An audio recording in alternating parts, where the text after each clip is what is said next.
In the last matchup that the Chicago Bulls had versus the Milwaukee Bucks, we barely seen Montes Buzelis. So in today's episode, I gotta ask the question: is Billy Donovan holding back Montes Buzelis? And Zach Lavine addresses the criticism from the offseason, and then we talk a little bit about the matchup tonight versus the Atlanta Hawks. Y'all know we're gonna break it all down and talk about it, but you gotta hear the music first.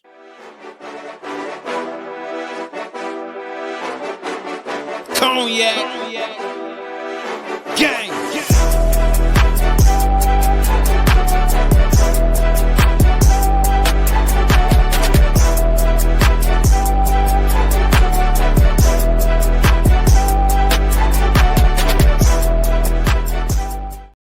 Shy Boys Podcast with the Cognac Boys. I'm Cognac Boy Bobby, and I'm holding it down on today's daily episode. If you're tuned in with me for the first time, welcome in. Hit that like button and subscribe. And my family members that support the channel, welcome back.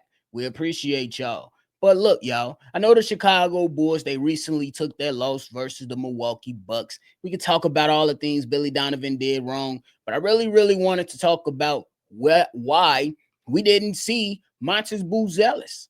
Patrick Williams went down with an injury, and I felt like with the size that the Milwaukee Bucks play with, you can very well utilize Montes Buzelis and give him some, some decent minutes on the night. Now, understand on one side, we can come to this and we can say, hey, maybe the Bulls don't need to rush Montes Buzelis or just throw him into the fire. Maybe they should take their time with this. He is a young guy. He still has some development things that he has to go through, and that's all cool. But for me, Billy Donovan is simply just missing out on opportunities for Montes Buzelis. He's simply missing out on opportunities, and he missed out on an opportunity in that last game versus the Milwaukee Bucks. And that team, they gave the Bulls a lot of problems and put a lot of guys in foul trouble. And Montes Buzelis, outside of garbage time, was really only a part of the real game for about 4 minutes. And to me, that's kind of unacceptable. Giannis was going off.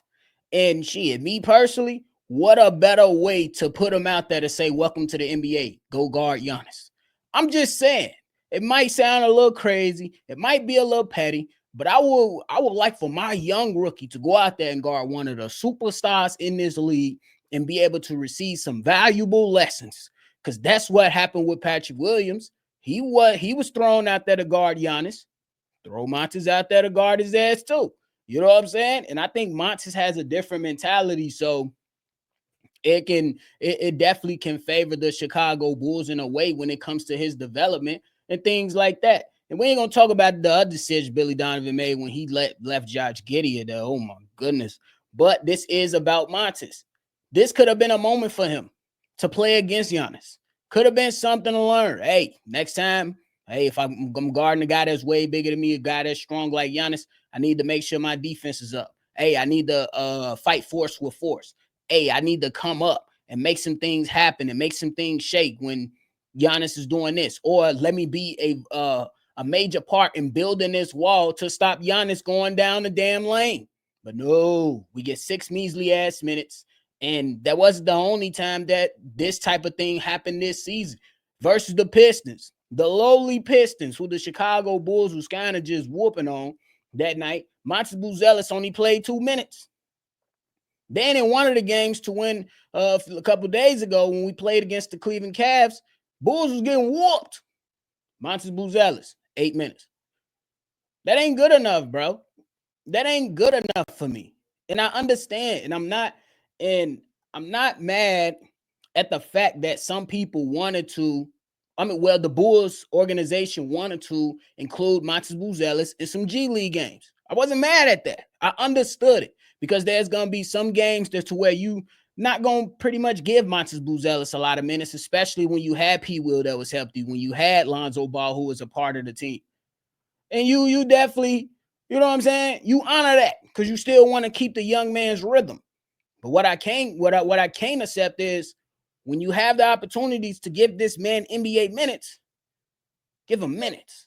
And I know Billy Donovan said we're not just going to play him just for the sake of playing him. And I'm not saying that you should just play him for the sake of playing him, but play him for the sake of playing him. This is your damn future.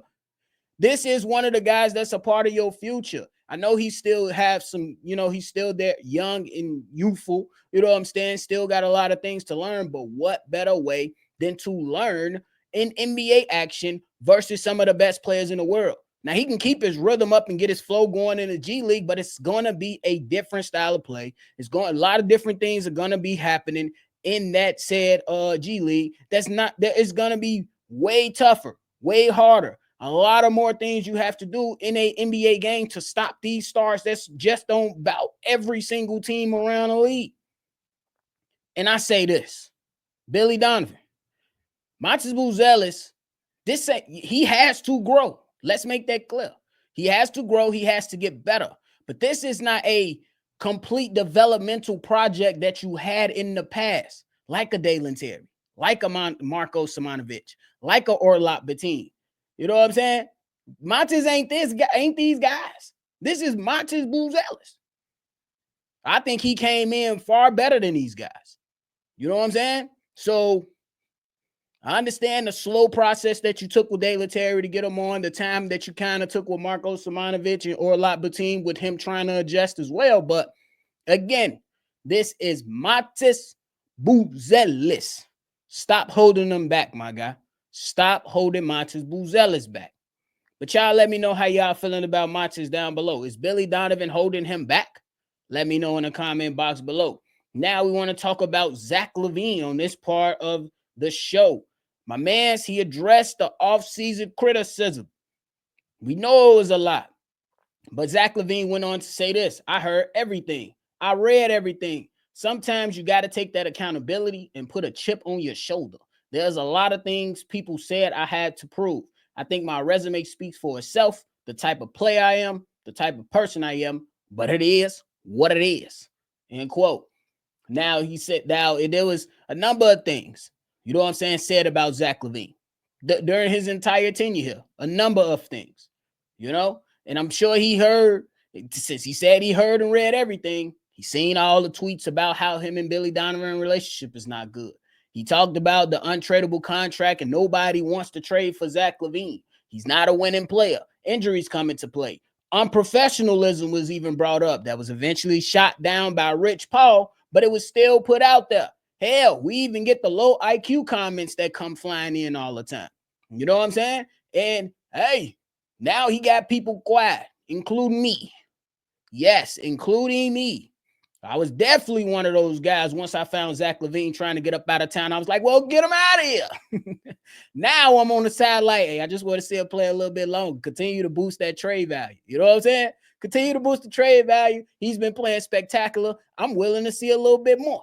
That's my stance on it. You know what I'm saying? I'm just like, hey, he shut me up. My man's is going crazy. Over 40% for the three, over 50% from the field. You know what I'm saying? And he looks a lot better. He living up to his word. The man said, I'm going to come in this season. I ain't going to stunt the growth for nobody on the squad. He ain't been in the way. I throw some of the Bulls players under the bus, but I'm a bag back just for right now because this is about Zach Lavine because he definitely got people quiet, including me. He's back to that all-star level caliber player that we like him. I would argue that, hey, you look like he might be a little bit better. I ain't going to lie. Especially with how he taking care of the basketball, for the most part. He still got his blunders, still got his dumb mistakes. But how he been shooting the basketball, I even been seeing him on the defensive end. Hasn't been great, but definitely solid and good on most situations. So shout out to him. Shout out to Zach Lavine for putting that finger up and saying, be quiet. Be quiet.